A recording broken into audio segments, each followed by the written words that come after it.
வணக்கம். இன்னைக்கு நாம எடுத்திருக்க இந்த ஆழமான அலசல்ல ஒரு சுவாரஸ்யமான டேட்டாவை பத்தி பேச போறோம். நீங்க கிரிப்டோ ஃபாலோ பண்றவரா இருந்தா கண்டிப்பா அதை கவனிச்சிருக்கலாம். ஆமா, அந்த டேட்டா கொஞ்சம் ஆச்சரியமான ஒண்ணுதான். கரெக்ட். கடந்த 24 மணி நேரத்துல பாத்தீங்கன்னா பாலிகான் நெட்வொர்க்ல இருக்கிற குவிக் ஸ்வாப் தளத்துல கிட்டத்தட்ட ஒரு 10 லட்சம் பரிவர்த்தனைகள் நடந்திருக்கு. துல்லியமா சொல்லணும்னா 980.4 கே. ம் அதுல இன்னொரு விஷயம் என்னன்னா, அதுல முக்கால்வாசி வெறும் விற்பனை தான். எக்ஸாக்ட்லி. 7,78,000 செல்ஸ் நடந்திருக்கு. இப்போ சாதாரணமா லாஜிக் படி பார்த்தா இந்த அளவுக்கு மொத்தமா விக்கும்போது அதோட விலை அதல பாதலத்துக்கு போயிருக்கணும். கண்டிப்பா. மார்க்கெட்ல ஒரு பெரிய செல் ஆஃப் நடக்கும்போது முதலீட்டாளர்கள் மத்தியில ஒரு பேனிக் உருவாகி ஆட்டோமேட்டிக்கா விலை சரியும்.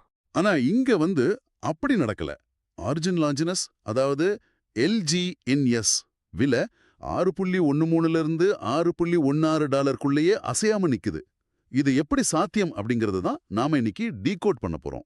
ஆமா, இதுக்கு முக்கிய காரணம் என்னன்னா, அந்த எல்ஜிஎன்எஸ் மற்றும் டிஐ இணைப்பில் இருக்கிற $500.4 மில்லியன் லிக்விடிட்டி தான்.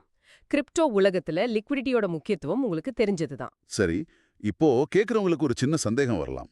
லிக்விடிட்டி அப்படின்னா என்ன, அது முதலீட்டாளர்களுக்கு எப்படி உதவுது அப்படின்னு.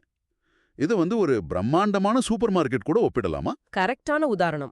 ஒரு பெரிய சூப்பர் மார்க்கெட்ல நீங்க எவ்ளோ பொருட்கள் வாங்குனாலும் வித்தாலும் அந்த பொருளோட விலையில பெரிய மாற்றம் வராது. அதுவே ஒரு சின்ன பெட்டி கடையில போய் மொத்தமா வாங்கினா தட்டுப்பாடு விலை ஏறிடும் இல்லையா? அதே லாஜிக் தான் இங்கேயும். ஒரு முதலீட்டாளர் தன்னோட சொத்தை சந்தை விலைய பாதிக்காம ரொம்ப ஈஸியா விற்கவோ வாங்கவோ முடியுதுன்னா அதுக்கு இந்த லிக்விடிட்டி தான் காரணம். ஆனா ஒரு தனிப்பட்ட ப்ராஜெக்ட்ல $500 பில்லியன் பணப்புழக்கம் இருக்கிறது சாதாரண விஷயம் இல்ல. ஒரு நிமிஷம் இருங்க. $500 மில்லியன் லிக்விடிட்டி இருக்கு, ஓகே, அது பெரிய பலம் தான். ஆனா 7 லட்சம் விற்பனை நடக்கும்போது மார்க்கெட்ல கொஞ்சம் கூட தான் ஸ்லிப்பேஜ், அதாவது விலை சறுக்கல் இருக்காது. அல்காரிதம் மட்டும் எப்படி இதை தடுத்து நிறுத்துது? அங்கதான் நம்ம DeFi 3.0 தொழில்நுட்பத்தை புரிஞ்சுக்கணும். பழைய ப்ராஜெக்ட்ல எல்லாம் லிக்விடிட்டி சும்மா ஒரு இடத்துல தேங்கி இருக்கிற பணம், அவ்வளோதான். ஒரு பாசிவ் பூல் மாதிரி சொல்றீங்களா? ஆமா, ஆனா லாஞ்சினஸ் பயன்படுத்துற அந்த அல்காரிதமிக் நிலைத்தன்மை இந்த $500 மில்லியன் ஒரு ஆக்டிவான ஆயுதமா மாத்துது. மார்க்கெட்ல அதிகப்படியான சப்ளை வரும்போது இந்த அல்காரிதம் அந்த பணப்புழக்கத்தை யூஸ் பண்ணிக்கும். ஓ, ஸ்ப்ரிங் தானா அட்ஜஸ்ட் ஆகிற மாதிரி. ரொம்ப அருமையான ஒப்பீடு. அதேதான். இவ்ளோ பெரிய பணப்புழக்கத்தை அல்காரிதம் ரியல் டைம்ல அட்ஜஸ்ட் பண்ணி ஒரு சிந்தட்டிக் சுவரை உருவாக்குது. அதனால தான் 9,34,000 ஹோல்டர்ஸ் இருக்கிற ஒரு சிஸ்டம்க்கு இந்த மாதிரி ஒரு தொழில்நுட்பம் ரொம்ப ரொம்ப அவசியம்னு சொல்றோம். உண்மைதான்.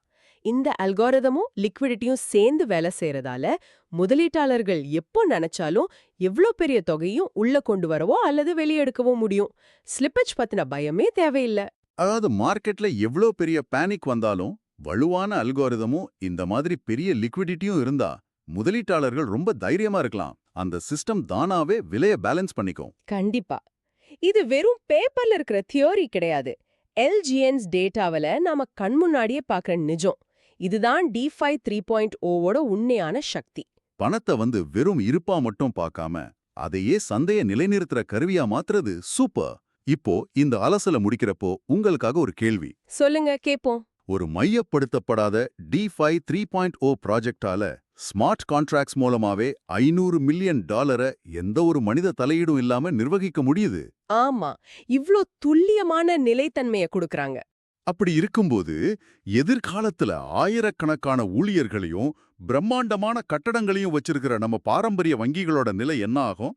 அந்த நிதி மேலாண்மை இனி வங்கிகள் கையில் இருக்குமா இல்ல அல்காரிதங்கள் கையில் இருக்குமா? நீங்களே சிந்தித்து பாருங்கள். மீண்டும் அடுத்த அலசலில் சந்திப்போம். பல பல பல